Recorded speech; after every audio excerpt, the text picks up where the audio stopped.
كتير من معلمين المرحلة الإعدادية والثانوية يقدروا يفتكروا مواقف مختلفة أظهر فيها طلابهم قدرتهم وحبهم للجدال والمناقشة والدفاع عن رأيهم. يا ترى فكرنا قبل كده كمعلمين إزاي ممكن نوظف قدرتهم وحبهم للجدال ده في إن هم يتفاعلوا مع بعض في تجربة تعلم حقيقية؟ معلم المستقبل.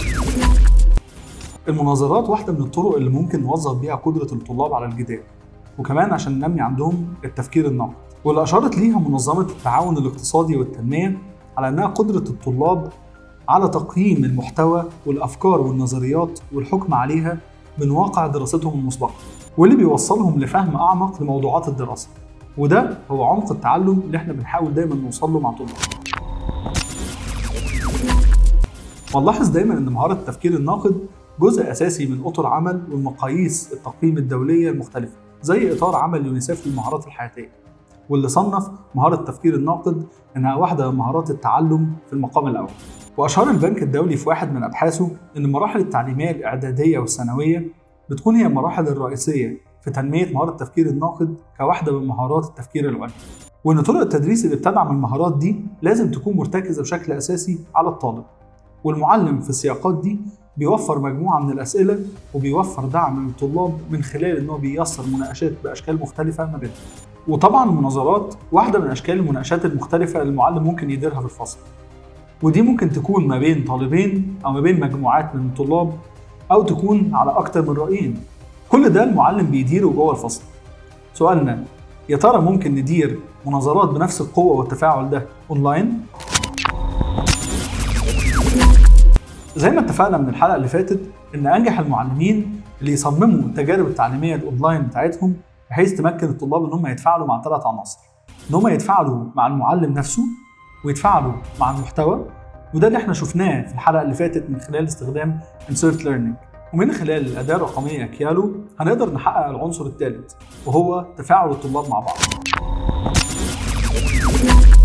كيالو هي منصة رقمية مجانية بتوفر لنا فرصة كمعلمين إن احنا ننمي مهارة التفكير الناقد عند طلابنا، وده من خلال إن احنا ندير مناقشات ومناظرات تفاعلية بين الطلاب. هنلاحظ إن احنا بنستخدم كيالو إيديو، ودي النسخة من المنصة اللي بتكون مخصصة أو مصممة خصيصا للمعلمين وللتعليم. بعد ما بنعمل حساب على كيالو، ده بيكون الشكل اللي بيظهر قدامنا، واللي بيظهر لنا مجموعة المناقشات والمناظرات اللي احنا بنشترك فيها كمعلمين.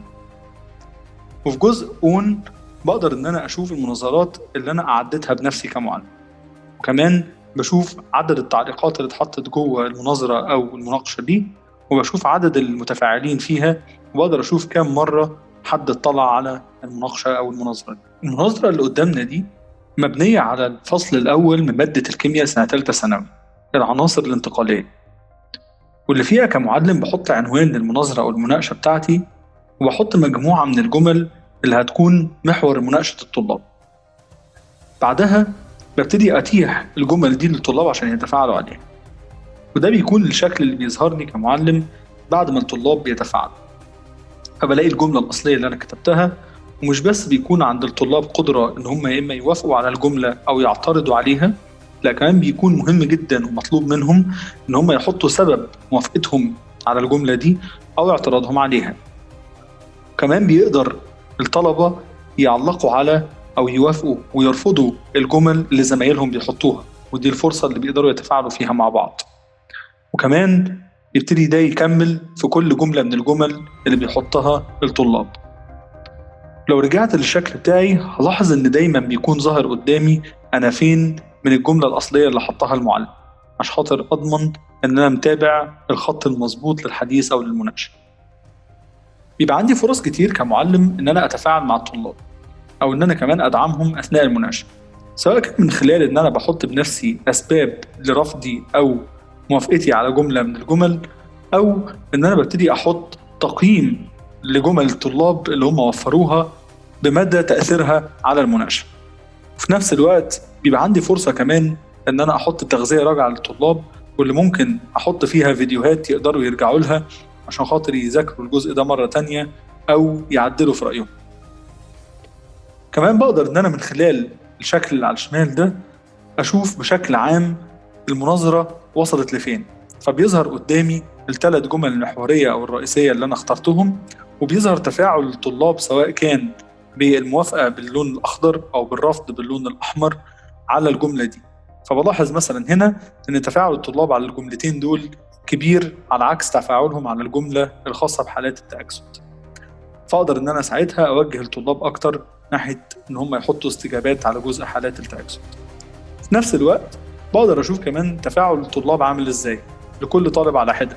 فألاحظ مثلا إن عندي في طالب هنا كان المناقشات بتاعته أو المداخلات بتاعته في المناقشة عددها قليل جدا، فأقدر إن أنا أحاول أحفزه عشان يشترك في المناقشة. ده كده بيوضح لنا قد إيه إن الطالب يقدر يكون في فرصة تعلم فعلية من زمايله من خلال تفاعله معاه.